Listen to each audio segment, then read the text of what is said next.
Karys Rhea, welcome to Freedom Talk. Really, it was great to see you on American Thought Leaders with Jan Jekielek, my good friend. And I just found your story compelling, and your knowledge of the topic of Israel and Palestine and the conflict that's gone on there, as well as how Jews feel abroad and here domestically. I found it compelling. Well, thank you so much for having me on, Kelly. It's wonderful to be here talking with you.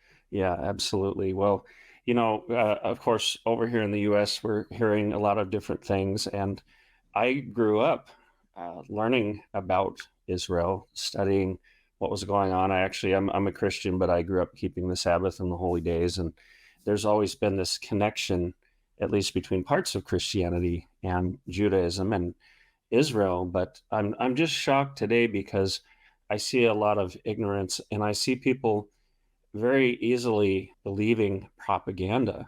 What are you seeing today, and what concerns you about things you're seeing online, talk that's going on about the situation? Yeah, well, I've been in this space of Jewish and Zionist and Israel activism for quite a long time. So it's not like the anti-Semitic outbursts are necessarily anything new for me. I really have placed it into four kind of different camps traditionally, right? You have the far right anti-Semites, right? We all know the white supremacists, or you could even say people who come from a Christian background, believing that Jews killed Christ and therefore they are eternally damned, right?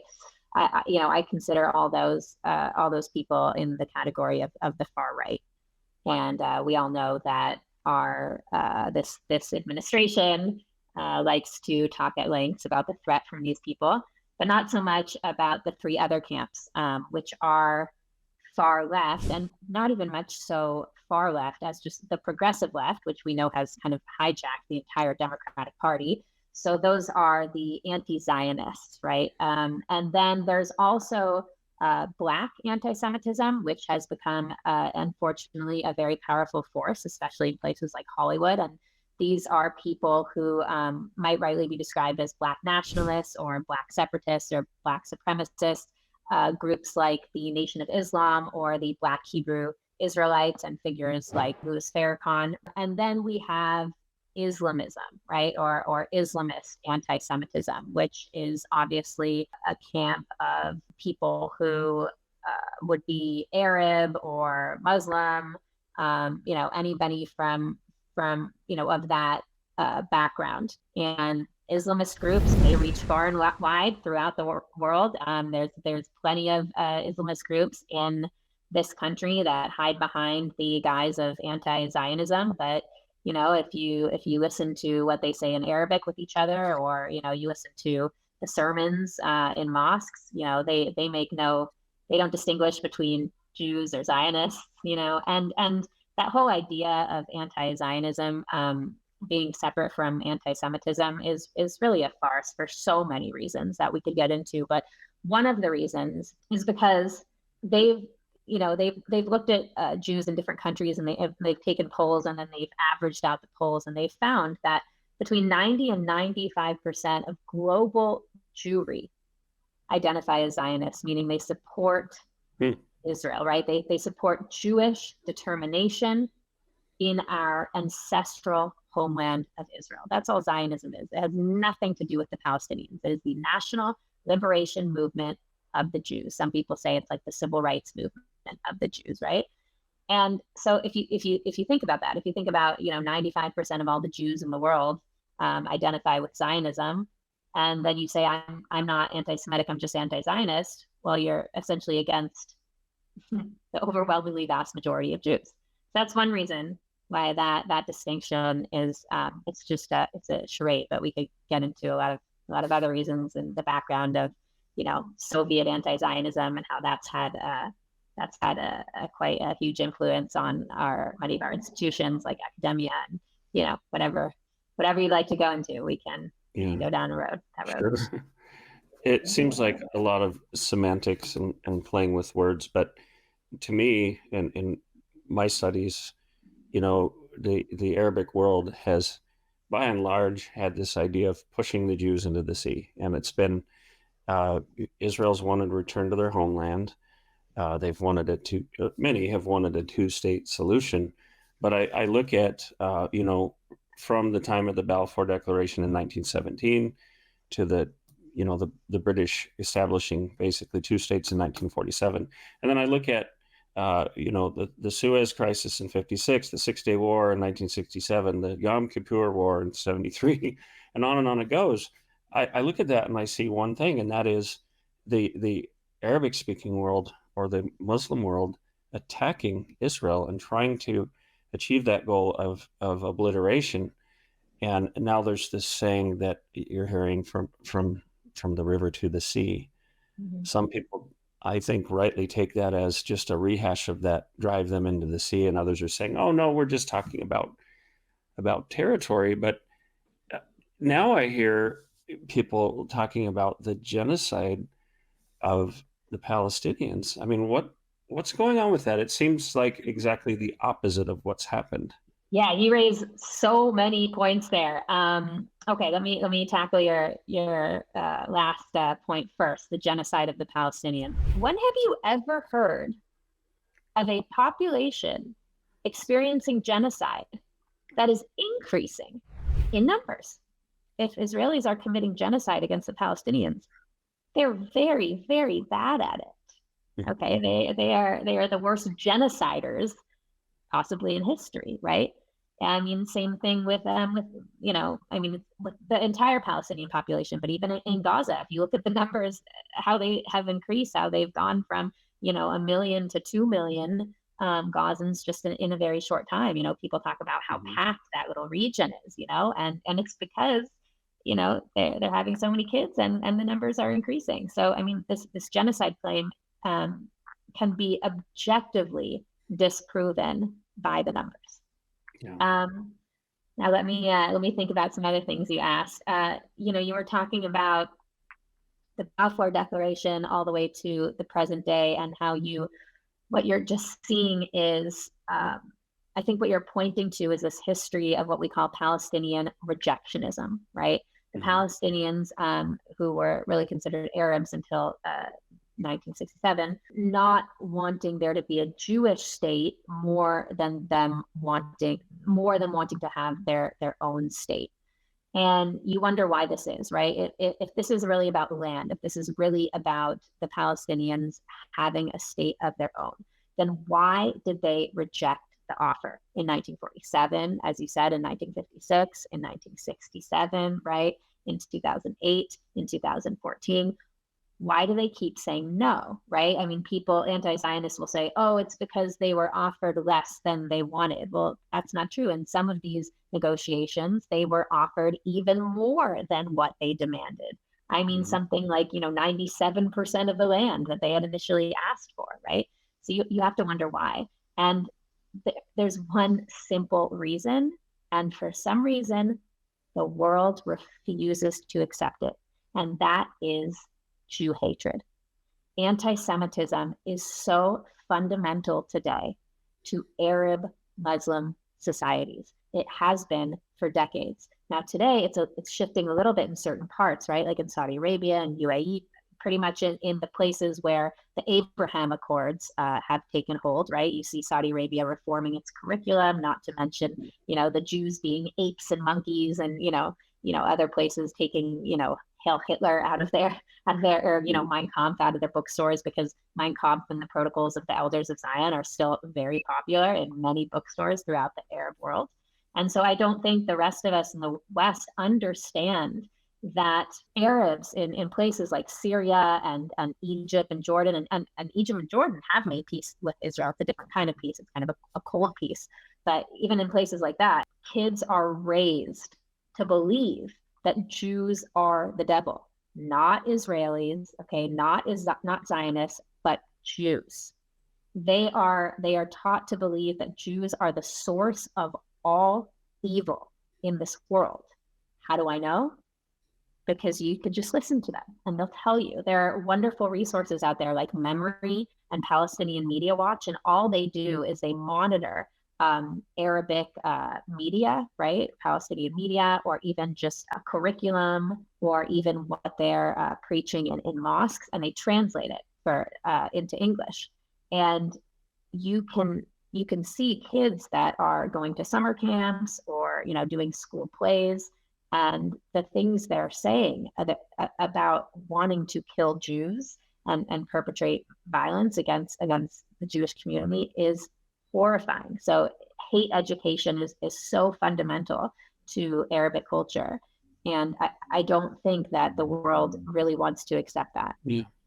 Yeah. And I see just versions of this that are getting bizarre. And I had mentioned to you earlier that there are some people who are supposedly on the conservative side, including someone I know, who have this theory that the Ashkenazi Jews came out of this kingdom of Khazar and they're Khazarians and they're not true Jews. And then they use Revelation 2:9, which talks about the synagogue of Satan. I find the whole thing convoluted, highly speculative, and false, to be honest with you, because I talked to a friend who actually has graduate degrees in Eastern European studies, very, very smart guy. And he sent me a multi-footnoted, peer-reviewed study that showed that the Ashkenazi Jews, by and large, are not racially Khazarian. And in fact, the Jews as a whole, there's Sephardic, and a lot of mixtures in there. But again, the idea there is, well, of course, the Nazis and others have, in some parts of the Arabic world, have called the Jews, subhuman and all the rest. But this one is a strange twist, because they're essentially saying you're not even real Jews. It's bizarre. Have you heard this before? Yes, I have. And I'm no expert on this history, but from what I do know, this idea, this conspiracy theory, this anti-Semitic conspiracy theory was really popularized in the last couple decades, and it has gained traction, particularly in Black nationalist and Black supremacist communities. It's frequently spouted by members of the Black Hebrew Israelites, as well as some, Christians who believe in supersessionism and things like that. The theory basically holds that Ashkenazi Jews are fake Jews. We're not Semitic. We don't trace our lineage to the Levant, right, to ancient Israel. Mm-hmm. In fact, we are descendants of this Turkic tribe, the Khazars, from the Caucasus, based on I think it might be the 12th century CE, might be the 7th century. I don't recall exactly when, but sometime around that. A ways back, you might say. There was a Khazarian king, right, who forcibly converted. And this has not been proven. This is part of the conspiracy theory. There's actually no way to know, and people have doubted whether this is in fact true, that this king forcibly converted his people to Judaism, as that was the beginning of Ashkenazi Judaism. There's no proof of that, but there have been genetic studies, and if you look at the genome data that have debunked this and essentially said that there's no genetic material that we can find that links Ashkenazi Jews to this Turkic tribe. There was one interesting study that came out, maybe it was like 2013 or something. It was looking at Ethiopian Jews and Ashkenazi Jews, and I think it was saying that they had more genetic material in common than regular Ethiopians and Ethiopian Jews, or something. It was my friend was telling me about it, and she sent it to me, and it was wild. But this was a long time ago when I looked at that. So that's just I think One thing about anti-Semitism that makes it kind of a unique type of hatred, no better, no worse than any other form, but kind of different in the way it functions, is that in addition to Jews being seen as lesser than, inferior, right, vermin, rats, pigs, monkeys, we are also seen as these master manipulators, right? Controlling the wars, controlling the banks, controlling the media, right? And so what that means is that anti-Semitism at its core is a conspiracy theory. And so it punches up as well as down is how they kind of frame it. And I think this, especially today, for conservatives who over the last few years have seen a lot of what was labeled conspiracy theories come true, right? And are very suspicious of any sort of mainstream narrative, right? And look at a lot of things through the lens of, psyops or globalism, and rightly so. Unfortunately, it can be easy, I think, for people like that to end up slipping into anti-Semitism and not even knowing it, because anti-Semitism is fundamentally a conspiracy. Yeah, and as someone who has a Master of Science degree and worked as a conservation scientist for years, I have that strong scientific background, and I sort of think we need new terminology. We need conspiracy hypothesis and conspiracy theory, because a theory is something that includes a lot of solid evidence. You never say you have a proof, but a theory isn't just a wild guess. A theory is something that seems to be I said theory, and my phone thought I said SIRI, so it's listening to me. But a theory is something that has a lot of substantiation. It has explanatory power, and there have been some things that have been conspiracy theories, and sometimes, to my shock and other people's shock, wow, that really did happen, or this really has been going on behind the scenes. But there are things that I would say are more like conspiracy hypotheses, and not very good ones either. I mean, people have set up these entire scenarios, and they'll use dubious articles or personalities, and then you go on and you do it. It doesn't even take you long to research and say, yeah, I can debunk that. But at its core, it's just, I'm hearing the same things, and it's very troubling to me. I'm hearing the same things you heard in, say, 1930s Germany, Europe. Even I know some of these things were also said in the United States, that Jews are subhuman, that they control the financial structures, that they're the puppet masters.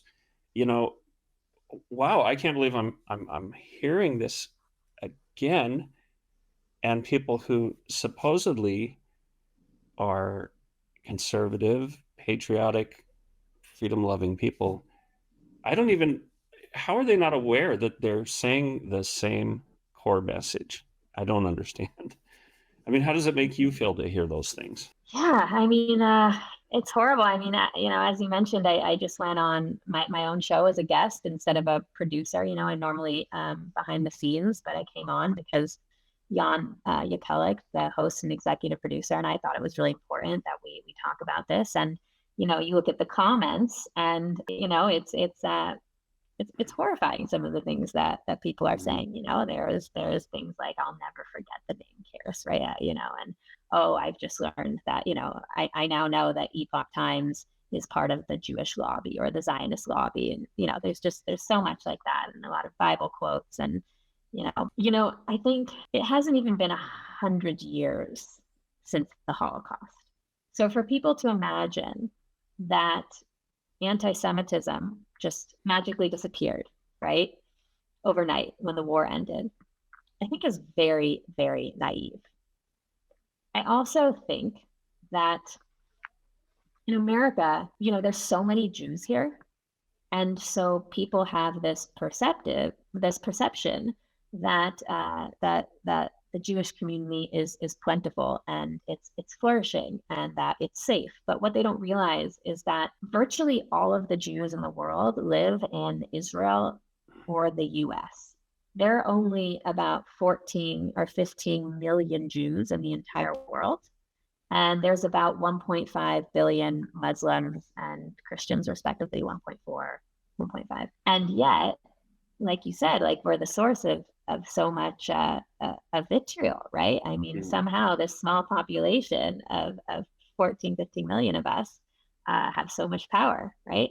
We pull so many of the strings behind the scenes. And I mean, it's just preposterous. But, I say that because people need to understand that Jews have virtually been wiped out from everywhere else in the world. There's a Yeah. small community here, there. There's a community in the UK, in Argentina, in France, and a handful in other places. But it's interesting. You can even go on Wikipedia and you can look at population of Jews by country, and it says it'll say Israel 7 million, the U.S. 7 million, and then it drops right to like Yeah. 10,000 or something, or like 40,000 or something like that. I don't know, maybe 100,000. And then it goes down. And then like by the very end, it's like Yemen, 7 Jews, right? I'm not even kidding you, like Oh single my digits, gosh. right? And so people need to really get some perspective about what we faced over 3,000 years in terms of exile. I mean, it took us 80 years since the Holocaust. We just now kind of met our mark for pre-Holocaust levels of population, right? Because 2/3 of the entire Jewish community was wiped out in Europe and in the Holocaust.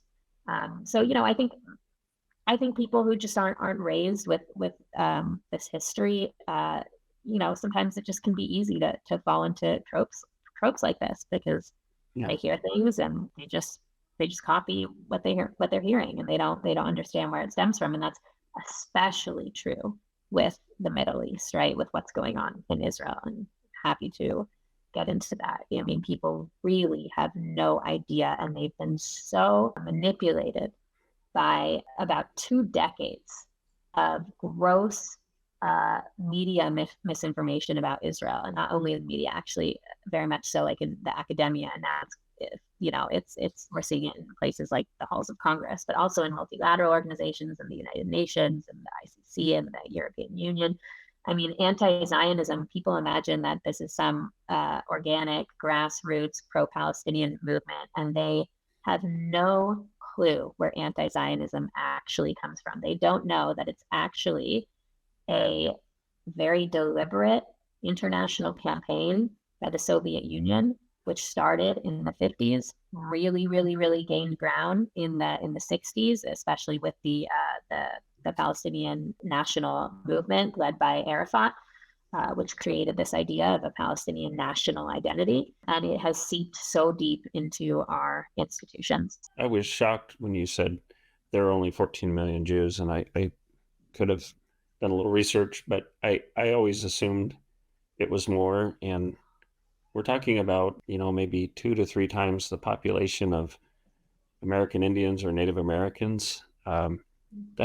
That's a scary small population. And you talk about genocide, and you think about, the number we always hear is 6 million Jews slaughtered in Germany. I know many more in the Soviet Union and other areas in the Middle East. I mean, I'd have to look it up to see how many Jews there were in the world prior to those things, but 14 million is not a big number.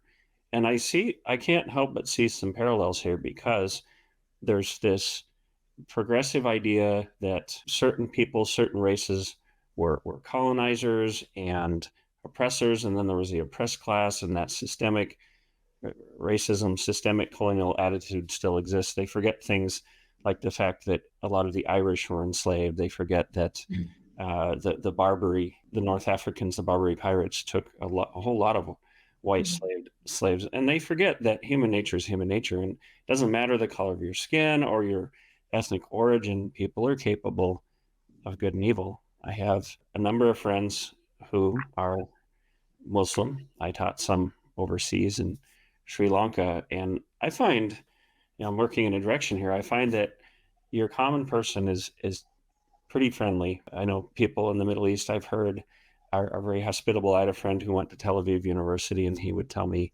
about some of the Palestinian people being very hospitable. Do you think that just the common people, whether they're Jewish or Palestinian, if you took Hamas out of the picture, would those people generally get along? Are they capable of coexistence? I don't.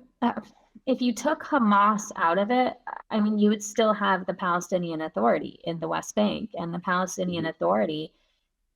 Yes, they've officially renounced violence. Okay, they don't rule, rule over the West Bank in the same vicious way that Hamas does, but they are still quite anti-Semitic, and they still teach anti-Semitism in their schools and on the Yeah. media. And so people in the West Bank are getting fed the same anti-Semitism. And, Mahmoud Abbas, the apparently moderate, Palestinian leader, right, our supposed partner for peace. I mean, he studied in the Soviet Union, and he wrote his dissertation uh, about Zionism, and it was just sprinkled with Holocaust denial. I mean, the whole thing was just riddled with, rationalizations for how the Holocaust was like a Zionist plot and 6 million Jews didn't actually die. So I mean, I don't think that it's just Hamas that's a problem. Now, if we're talking about, like how many Palestinians support Hamas, that's a very hard question to answer. I mean, there is definitely a well-oiled machine there. It's not just those, 3,000 or however many fighters that Yeah. Yeah. that hate Israel. I mean, they have a lot of support from the people, but the people also live in fear. So we really don't know. And there certainly are Palestinians who hate Hamas. I mean, there was actually a protest about a year ago against Hamas in Gaza, which we never see. It's like unprecedented, right? Because they're such a tyrannical and brutally oppressive regime. But I think one thing that might be beneficial to understand is just because a Palestinian is against Hamas, it doesn't mean they don't hate Jews, right? Like those are Yeah. two different things. Like somebody can be against Hamas and they can still hate Jews. But that's why like the Palestinians who speak out in support of Israel, right? They are those people are some of the bravest people I have ever met. I mean, they, talk about going against the consensus, right? We this new populist conservative movement of which I'm a part of. We're very anti-establishment in some ways, and very discerning about, not following mainstream media, mainstream trends. Well, these Palestinians like Khaled Abu Tomeh and Basim Aid and Yasmin Mohammed, I mean, these people, they've really risked everything, and some of them still live in the region, and some of them have to have security, just because they're going against the grain, and they're calling out the anti-Semitism and the horrific corruption within the Palestinian Authority and Hamas. So they do exist, but they are few and far between. I mean, we're talking about a kind of like a tribal culture here. And Islam is a very new religion, right? I mean, it hasn't had like a reformation or anything like Christianity has, right? So even though the majority of Muslims are peaceful and decent and wonderful, wonderfully, law-abiding citizens of wherever they are, even if you have, like they say that an estimated, 15% or something might have, fundamentalist or extremist tendencies. But even if you just take 15%, I mean, that's a huge number when you're looking at like 1.4 billion Muslims. That's like, I think that's almost the size of the United States. It's like 300 million or something. And especially, after like the Syrian civil war, which created millions of refugees, they're spread out. And this is why the Jews, once again, you're seeing are fleeing Europe. I mean, in 1 year, I think like 5,000 Jews left France. I mean, that's unheard of. And most of them cite anti-Semitism because as you have more Arab migrants that are imported into Western countries, the level of anti-Semitism goes up, and Jews end up leaving. I mean, in France, a Jew can't walk down the street, even in Paris, and feel comfortable wearing a kippah or a Star of David. That's how bad it's gotten in some places in Europe. It's getting really bad in Germany. I mean, it's getting really scary in the UK. Just in the last, I mean, look at Australia, right? You had just in this last week, you had thousands gather in front of the Sydney Opera House for a supposed pro-Palestinian protest, and they were screaming "gas the Jews" repeatedly for minutes. I mean, you're really going to tell me that anti-Zionism is not anti-Semitism, right? You have Jewish stars being spray painted on Jewish stores in Germany, in London. It should be clear to everybody what we're seeing here. I mean, Yeah, you had a it should be you had a without pro-Palestinian question. protest in New York, and one of the women there is proudly holding up a Nazi symbol on her phone. It just strikes me as such blatant hypocrisy because the progressives, the left, they're always talking about this systemic oppression. If there's ever been a systemic oppression, it's been against the Jews. I mean, demonstrably so.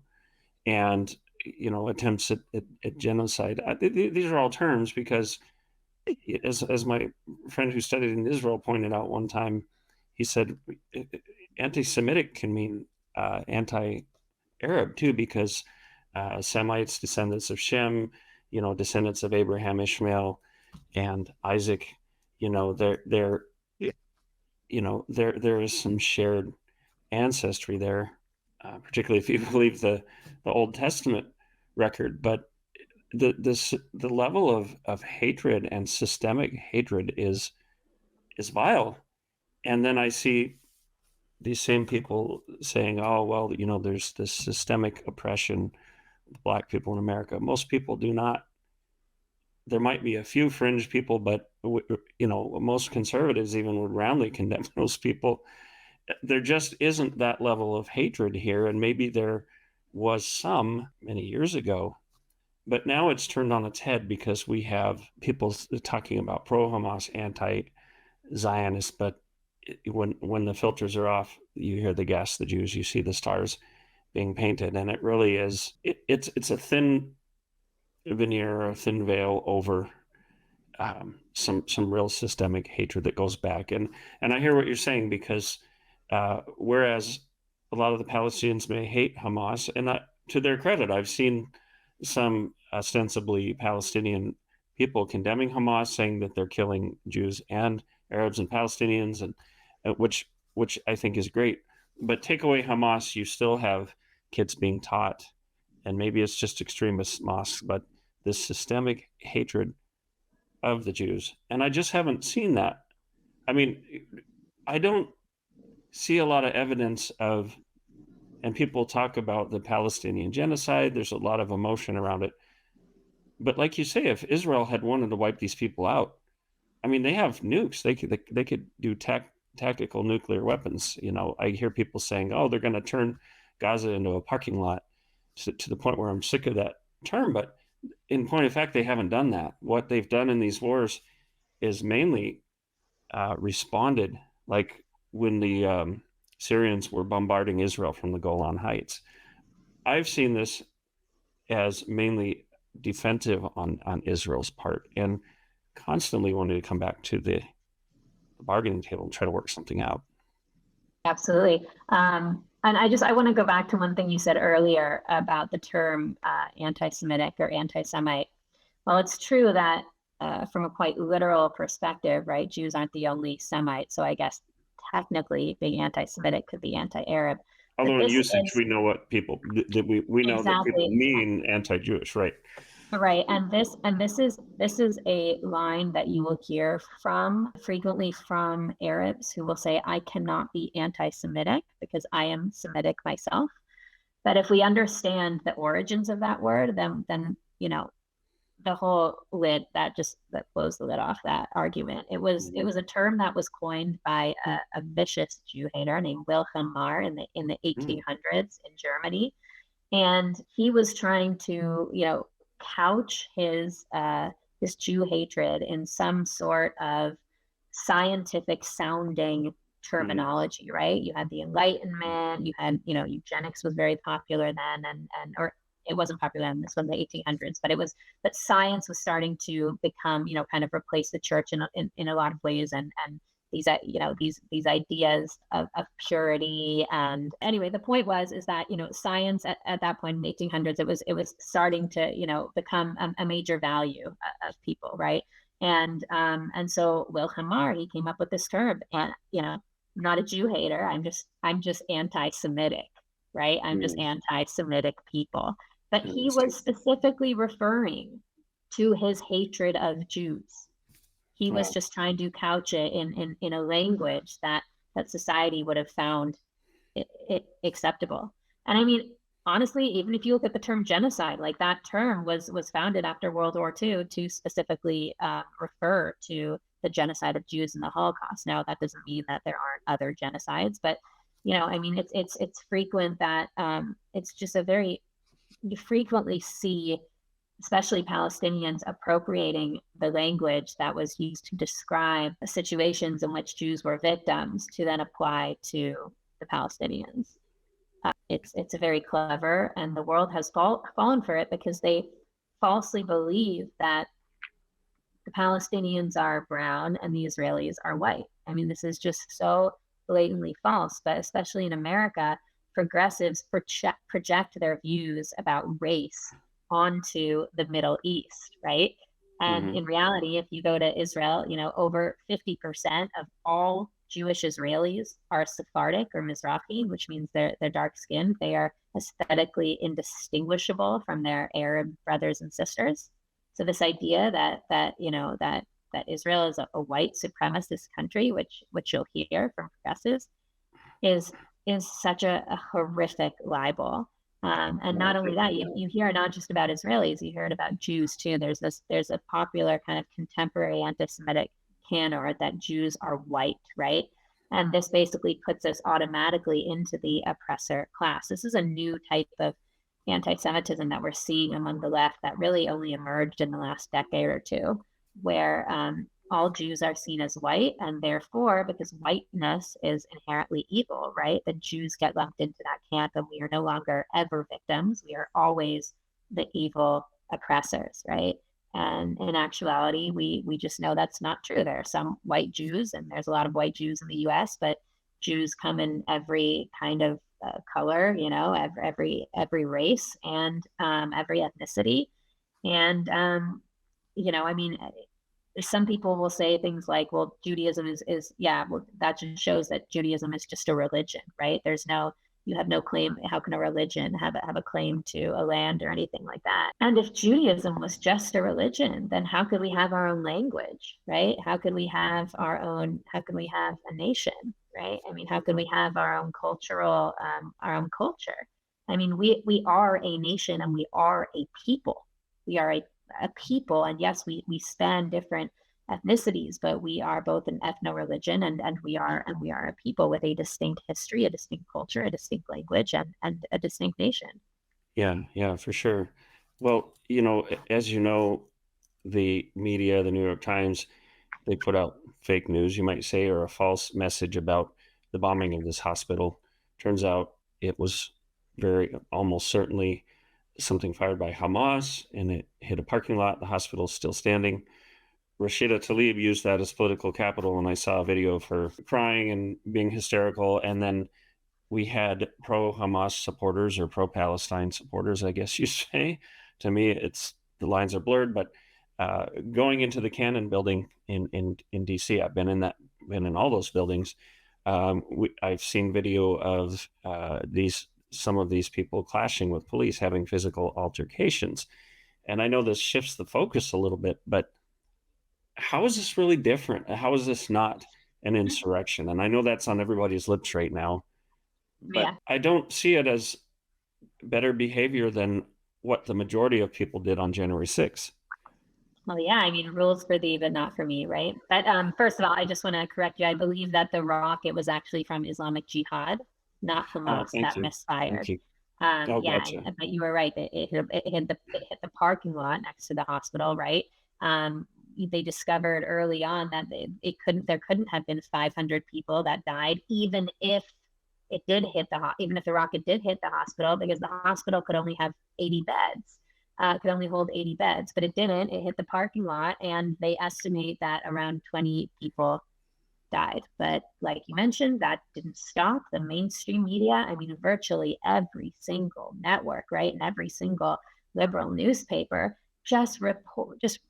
repeated Hamas's lies without verifying. And this was such an easy thing to verify because the evidence, they had video evidence showing how the rocket misfired. They had evidence showing that it couldn't have been an Israeli rocket because of because there was no crater, and even because of like the fuse or something. And they even had a recording from Hamas officials talking to each other and watching the rocket and being like, oh, wait, was that one of ours? Oh, wait, no. And then basically realizing that it was Islamic Jihad. I mean, and all of this, it was shared, but the media doesn't care because the media has always been a mouthpiece for anti-Zionists because that has become the default liberal position. And most of the media is liberal. And so they are going to repeat liberal talking points. And moving forward to what we saw in the Capitol, I mean, you're exactly right. I think at least 3 people were assaulted, right? I don't even think it was legal for them to be in the congressional buildings, right? There's certain parts of the Capitol that they can be in, but I don't even believe where they were it was illegal for them to be. It was legal for them to be, and yet, you don't hear any of the progressive crowd screaming insurrection, right? I mean, that it's just it's utter hypocrisy. Yeah, it's crazy. And by the way, I just want to say, I love the Epoch Times. Of course, I'm biased. I've been a contributor to the Epoch Times. I've helped with the subscription department and done various things, but I wouldn't have done that. I wouldn't do freelance for the Epoch Times if I didn't believe in the organization. And NTD News is a partner sister organization. But what I see is an attempt to be as objective as possible and a certain honesty to the news. And people will say, well, the Epoch Times is conservative. And I don't look at it that way. The way I look at it is the Epoch Times values, as the tagline goes, truth and tradition. And most often these days, that aligns with a lot of conservative views because the left has gone so far left. But I want to ask a couple more questions. One is, in particular, a lot of Jewish people, a lot of the Jewish community has been Democrat, left wing, which just confounds me because they're basically on the side that was responsible for a lot of hatred and death toward Jews. And now, there's been this interim period where all that seemed fine, but now we see at least the far left embracing Hamas, embracing anti-Semitism. And I know this is a big question, but first of all, what's behind Jewish people being on the left? And the second part of that question would be, is that changing now that they're seeing the left embracing Hamas? Well, I hope it's changing. As for why Jews have, I mean, at least in America, have voted typically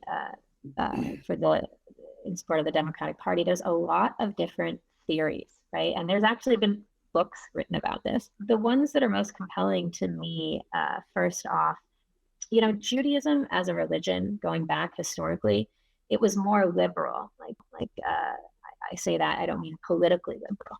I just mean liberally open than other monotheistic cultures in the sense, or sorry, excuse me, any other monotheistic religions, in the sense that, asking questions was always encouraged. It was a big part of the Jewish religion. If you look at something like the Talmud, right, all it is just, I mean, all it is, but, it's filled with just interpretations, right? How different rabbis interpreted the Bible and trying to figure out,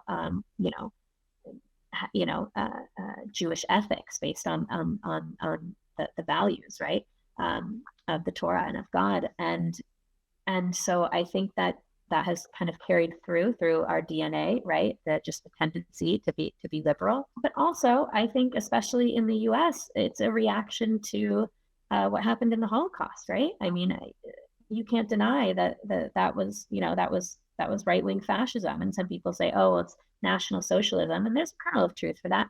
There's a kernel of truth to that, but that's not really because the Nazis were far left. It's because the political spectrum is not really a line. It's like a line that then curves and becomes like a circle and meets in the middle, right? So if you go far enough to either direction, you're actually just going to loop back around and you're going to meet, right? And so I think that Jews, especially in the U.S., I think they're very suspicious of far right anti-Semitism. There's a lot of generational trauma. I mean, I'm a descendant of Holocaust survivors, and I think that's very understandable. Unfortunately, we're not really taught growing up as much about, anti-Semitism, for example, under Stalin in the Soviet Union, which was horrific. I mean, they call Stalin the arch anti-Semite, right? I mean, but if you meet a lot of Russian Jews, many, many, many of whom are in Israel, I mean, they're not going to be democratic, right? I mean, the Jews who came from, who lived under the Soviet Union, they have a very different perspective. Yeah, it's interesting that you said that almost like the two wings start to come back and meet. I've always, well, for a long time, I've looked at Nazism and communism as almost like rival gangs. They have their differences, but they both were forms of socialism. That's something, obviously we're talking about terms and abstractions, but it's an interesting point that you make. That's something I'm going to have to think about Well, more. it's also interesting, like in the context of far leftists, right, aligning with Hamas or even like Iran, which is something we touched on, but like that's very odd, right? And there's even a name for it. It's called the Red Green Axis or the Red Green Alliance, and this very unholy, convergence, this allyship between, far leftists who are, for all intents and purposes, godless, right? And then these very, theocratic Islamist regimes. I mean, why would you find those are very strange bedfellows, right?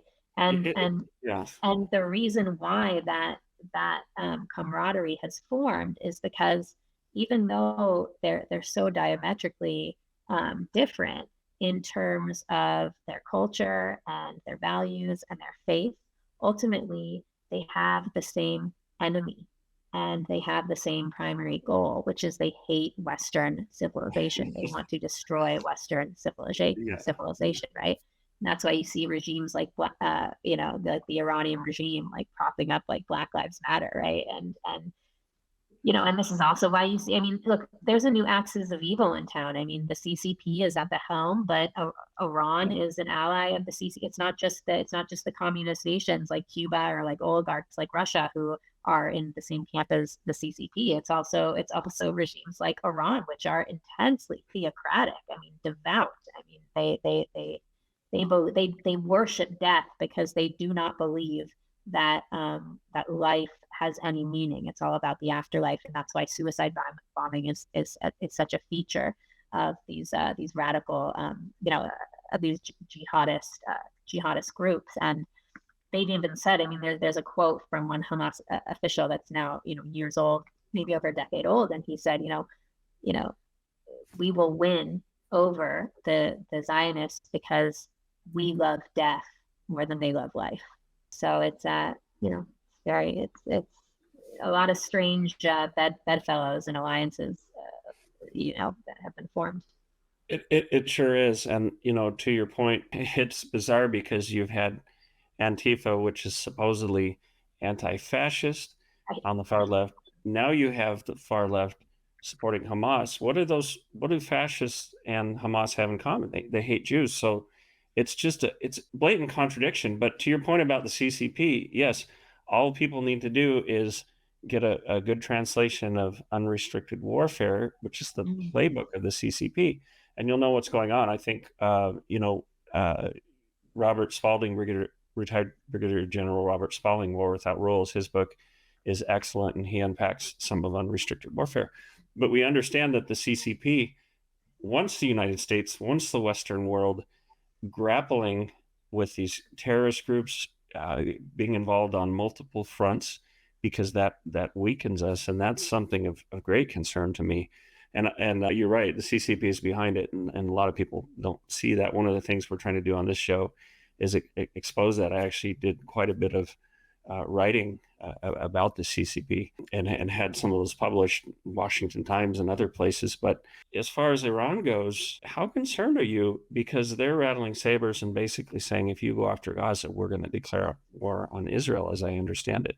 Well, I mean, Iran is definitely the single greatest terrorist threat to the Western world, right? China, very well, maybe the greatest economic threat, cultural threat. But Iran is the biggest state sponsor of terror. Qatar is number two, which Qatar is actually the biggest funder of Hamas. People don't know that, even more so than Iran. Yeah.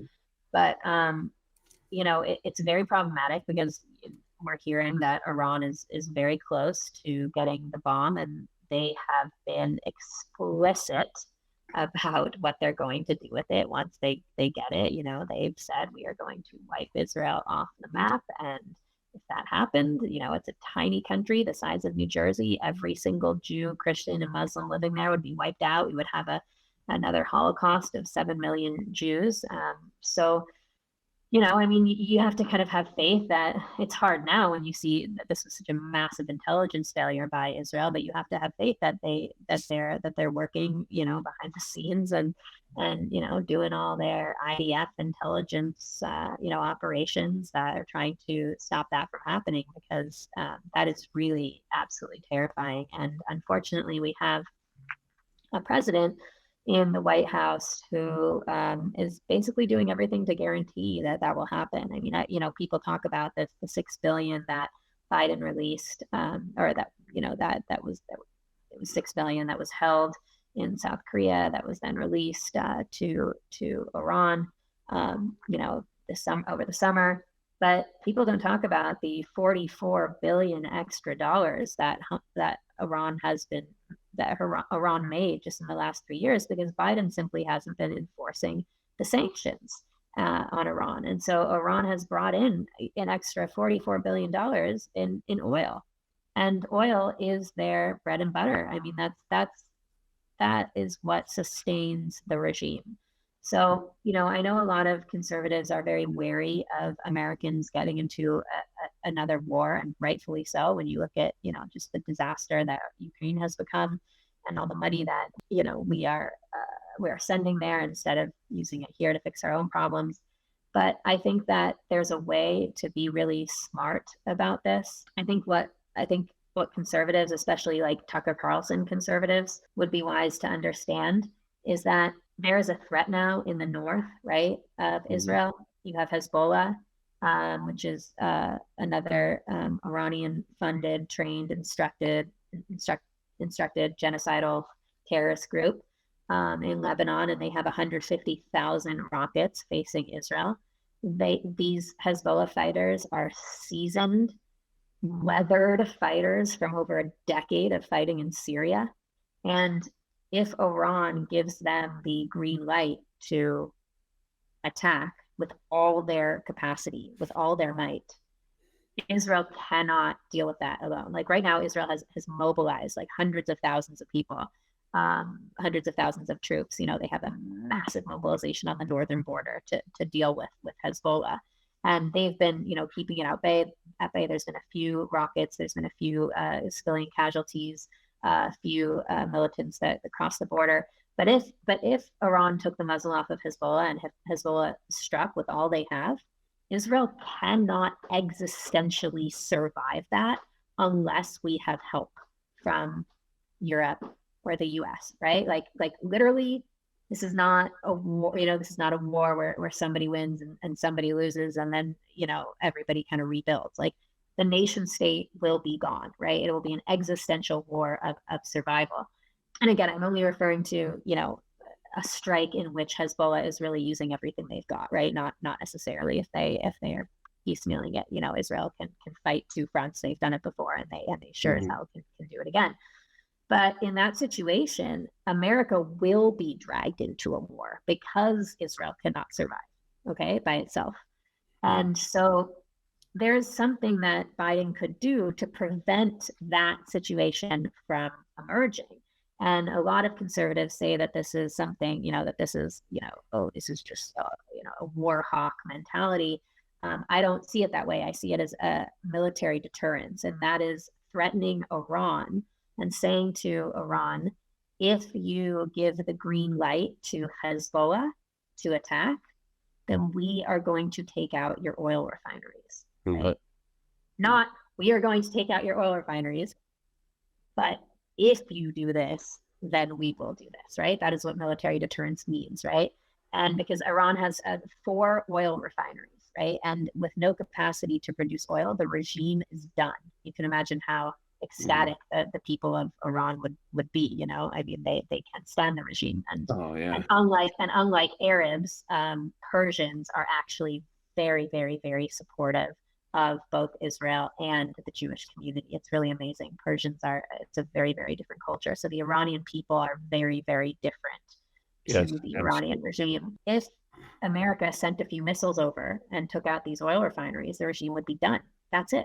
I cannot imagine Iran would take that gamble. I mean, that would destroy them. I mean, I just can't imagine. So, it's always a risk to make a threat. It's a very serious thing. But to me, that is a way of preventing America from being dragged into a war, not inviting a war. So Yeah. that's kind of how I look at that scenario. Well, this is my opinion. It's my show, so I get to say my opinion. But I believe that there are people within. I call it a regime here in this country because they're acting like one. I believe this is purposeful. And why are you sending all this money to Iran? And that, coming out and saying, "Oh yeah, we support Israel." No, the actions don't say that. But our prayers will be with the Israeli people. Our prayers will be with Palestinian peoples who are suffering, who maybe not even understand everything that's going on. And some of these people are in bondage because if they've been taught from a young age this hatred, they're in a sense victims of indoctrination, and that's going to take a long time to overcome. My friend Victor Marx is in Israel right now. He's trying to help everyone he can to bring humanitarian aid at his own expense and peril. So, yeah, I thank you for sharing your knowledge of this. It's been an education for me. It's hard to keep up with all the news. So I really appreciate you coming on, and I want to encourage our followers to really tune in to Epoch TV, subscribe to the Epoch Times. They are really one of the last stands of good journalism in the fight for free speech and the First Amendment. There are several, but the Epoch Times is definitely one of the major ones. And watch American Thought Leaders with Jan Jekielek. And now one of the people who's behind the scenes. But Karys, thank you so much for coming on, for taking your time this evening. And we'll definitely stay in touch. And, we're small, but let us know what we can do to support and help. And, our prayers are with you as well. Thank you so much, Kelly. Your support really means a lot, and I'm honored that you had me on and stuck with me for this last hour. Thank you. Yeah, and I want to say it affects us too. My wife, just yesterday, she was just in a big funk, and she's very, very upset about this resurgence of anti-Semitism, and we feel it deeply. So my great-grandfather was named Israel, so perhaps I'm part Jewish, I don't know, but there's definitely been that link between America and Israel, and we talked about Judeo-Christian values. So there's that link as well. Protecting Israel is protecting part of our traditions and heritage and belief, and we've got to stay strong and stand for Israel. So thank you so much. Have a great night. Shabbat Shalom. Shabbat Shalom. And I just like to say, Kelly, that, especially in this day and age when we do have so many, progressive Jews with such misguided values, Christians are some of our greatest allies, even though there's still some, residual Christian anti-Semitism that we see. I mean, the support that Jews get from the Christian community today, I mean, it's so genuine, and we're so grateful for it. So thank you.